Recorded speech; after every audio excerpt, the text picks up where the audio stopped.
अरे अपकार्याही वरही उपकार करणारे माझे संत महात्मे आहेत महाराज. किती माऊलींना त्रास झाला आळंदीमध्ये. ज्या माऊली ज्ञानोबारायांच्या नावावर आज आपण एसीच्या गाडीमध्ये फिरतो आहोत. ज्ञानोबा तुकाराम, संध्याकाळी गुलाबजाम, 2 नावं घेतली तरी आज आमचे पोट भरतात. पण त्याच संत महात्म्यांनी आळंदीमध्ये भिक्षा मागताना त्यांना भिक्षा सुद्धा मागू दिली नाही. निवृत्तीनाथ महाराज, ज्ञानेश्वर महाराज भिक्षा मागत असताना संन्याशाची कार्टी, चालते व्हा इथून. अरे तुमचं तोंड जरी पाहिलं तरी आम्हाला स्नान करावं लागतं. चालते व्हा इथून. अहो नाही मागत आम्ही भिक्षा तुमच्याकडे, आमची झोळी तरी वापस द्या. ज्ञानेश्वर महाराज म्हणायचे, दादा चला इथून, आपल्याला मारतील दादा, चला.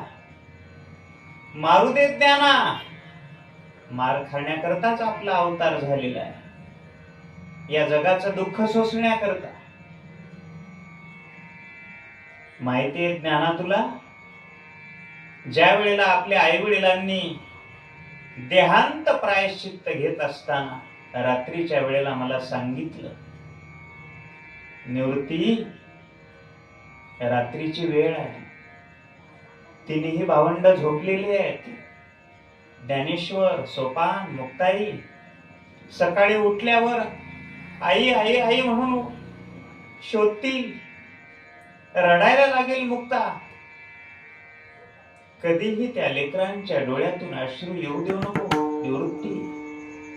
त्यांचा सांभाळ कर निवृत्ती, त्यांना आई वडिलांची आठवण येऊ देऊ नकोस. असं म्हणून आपल्या आई वडिलांनी देहांत प्रायश्चित्त घेतलं रे ज्ञाना, तरी सुद्धा आपली या समाजामध्ये यांनी घेतलं नाही. किती दुःख आहे, किती दुःख आहे. आणि तेव्हापासून मी जबाबदारी घेतलेली आहे ज्ञाना, तिन्ही भावंडांना सांभाळण्याची. काही काळजी करू नकोस, चल घरी चल. आणि एवढी सगळी ग्रंथ संपदा माऊलींनी निर्माण केली. ज्ञानेश्वरी सारखा ग्रंथ आपल्याला दिला, हरिपाठ दिला. आणि ज्ञानेश्वरीचा ग्रंथ पूर्ण झाल्यानंतर निवृत्तीनाथ महाराज माऊलींना प्रसन्न झाले. आणि माग माऊली, ज्ञानेश्वर महाराज मागा वरदान, काय पाहिजे. त्यावेळेला माझ्या माऊलींनी काय मागावं.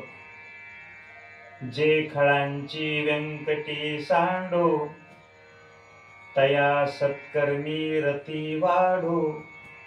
ज्या लोकांनी संत महात्म्यांना म्हणजे माऊलींना त्रास दिला, त्यांच्या अंतःकरणातला दुष्टपणा जावो, एवढंच जगात भगवंताकडे सद्गुरु पुढे मागितलं. जे खळांची व्यंकटी सांडो, तया सत्कर्मी रती वाढो. भूता परस्पडे पडो, मैत्र जीवांचे.